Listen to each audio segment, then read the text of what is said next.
আসসালামু আলাইকুম। যে যেখান থেকে দেখছেন সবাইকে জানাই আন্তরিকবাদ ও শুভেচ্ছা। ভাই, ভিডিওটা না টেনে দেখে যাবেন। অরেঞ্জ টেলিকম কী ধরনের মানুষের সাথে পায়তারি ও সিটিংবাজি করতেছে বুঝছেন। এরা আনলিমিটেড ইন্টারনেট দেবে বলে সৌদি, দুবাই, কাতার 14টি আরব কান্ট্রিতে তারা রিচার্জ ও ক্যাশ কার্ড দেবে বলে মানুষ থেকে টাকা বিকাশে হাতিয়ে নেয়।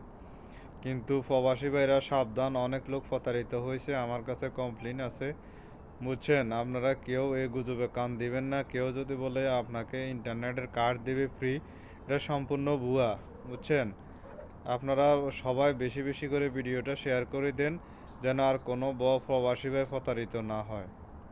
আপনাকে প্রথমে বলবে 1650 টাকা দেন, দ্বিতীয়বার বলবে এখন আমাদের কাছে কার্ড নাই, আপনি আরও 600 টাকা রিচার্জ করেন। তারপরে আবার রিচার্জ করলে বলবো যে আরও 1000 টাকা দেন, তারপরে আপনার নাম্বারটি ব্লক করে দিব। ঠিক আছে? তো ভাই সাবধান, ভিডিওটা শেয়ার করবেন ভালো লাগলে। তাদের বিকাশ নাম্বার আছে, নাম্বারগুলো দেখে ফলো করবেন। ঠিক আছে? সম্পূর্ণ প্রতারকমূলক কাজ করতেছে অরেঞ্জ টেলিকম। আমি ভিডিওটা আমার সাথে অ্যাডজাস্ট করে দিয়ে দিছি। আপনার নাম্বারটা দেখবেন, এই নাম্বার থেকে যদি মেসেজ দেয় আপনারা কখনো এটা রিসিভ করবেন না, অ্যাকসেপ্ট করবেন না, সম্পূর্ণ ভুয়া।